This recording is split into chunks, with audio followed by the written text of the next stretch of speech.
ஏசு கிறிஸ்து இந்த உலகத்திற்கு எதற்காக மனுஷராய் வந்தார் அப்படின்னு நம்ம அறிந்து கொள்ள போகிறோம். லூக்கா 19:10 வசனத்தின்படி பார்த்தீங்கன்னா, அவர் இழந்து போனதை தேடவும் ரட்சிக்கவும் தான் வந்தார். அவர் ஒரு தேவகுமாரன், பரலோகத்துல இருந்து எழுந்ததை தேடி இருக்கலாம், அங்கிருந்தே பாவ மன்னிப்பை கொடுத்து ரட்சித்திருக்கலாம். ஏன் அவர் மனுஷகுமாரனாய் பூமிக்கு மனுஷ ரூபத்தை எடுத்து வந்தார் என்று சத்தியத்தின் மூலமாய் இன்று நம்ம அறிந்து கொள்ள போகிறோம். முதலாவது யோவான் 17:25-26 வசனத்தின்படி பார்த்தீங்கன்னா, அவர் பிதாவுடைய அன்பையும் பிதாவையும் ராஜ்யத்துக்குரிய காரியங்களை வெளிப்படுத்துறதுக்காக மனுஷகுமாரனாய் வந்தார். இரண்டாவதா பார்த்தீங்கன்னா, எபிரேயர் 2:17-18 படி அவர் ஒரு மகா பிரதான ஆசிரியர், பாவமில்லாத பிரதான ஆசிரியர், நமக்காக தம்மை தாமே பலியாக கொடுத்து கிருபாசன தண்டை தைரியமாய் நாம் நெருங்கி சேர அவர் நமக்கு வழிகளை வகுத்து கொடுத்தார்.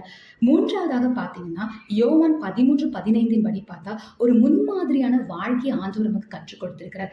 ஏசு கிறிஸ்து மாம்சமும் ரத்தமும் நம்மளை போல இருந்த போது பாடுகள் அனுபவித்தார், சோதனைக்குள்ள போனார், பசி, களைப்பு, எல்லா சரீர பிரகார வேதனை நம்மை போல இருந்த போதிலும் அவர் எப்படி ஜெபிக்கணும், எப்படி போதிக்கணும், எப்படி பிறரை நேசிக்கணும், எப்படி மன்னிக்கணும், இவைகள் எல்லாவற்றின் மாதிரிகளை நமக்கு கற்றுக் கொடுத்து போயிருக்கிறார்.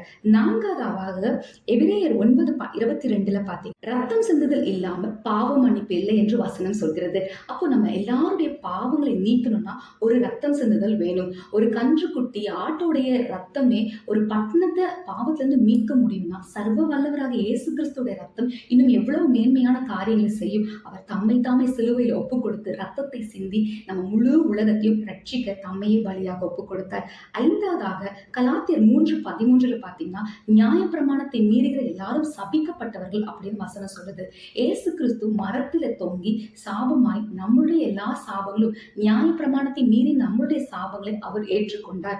ஆறாவதா பார்த்தீங்கன்னா, நியாயப்பிரமாணத்தை நிறைவேற்றுவதற்காக வந்தார். பாவம் செய்கிற எல்லாரும் பாவத்தை போக்க நியாயப்பிரமாணத்தை மீறி பாவம் செய்தால் பலியை செலுத்தும். அவர் தம்மை தாமே கிருபாதர பலியை ஒப்பு கொடுத்து நியாயப்பிரமாணத்தை நிறைவேற்றுவதற்காக மனுஷகுமாரனாய் வந்து நம்மளை ஆசீர்வதித்து தம்முடைய ரத்தத்தால் மீட்டு தம்முடைய சொந்த குமாரன் குமாரத்தியாய் நம்மளை ஏற்றுக்கொண்டிருக்கிறார். ஆமென்.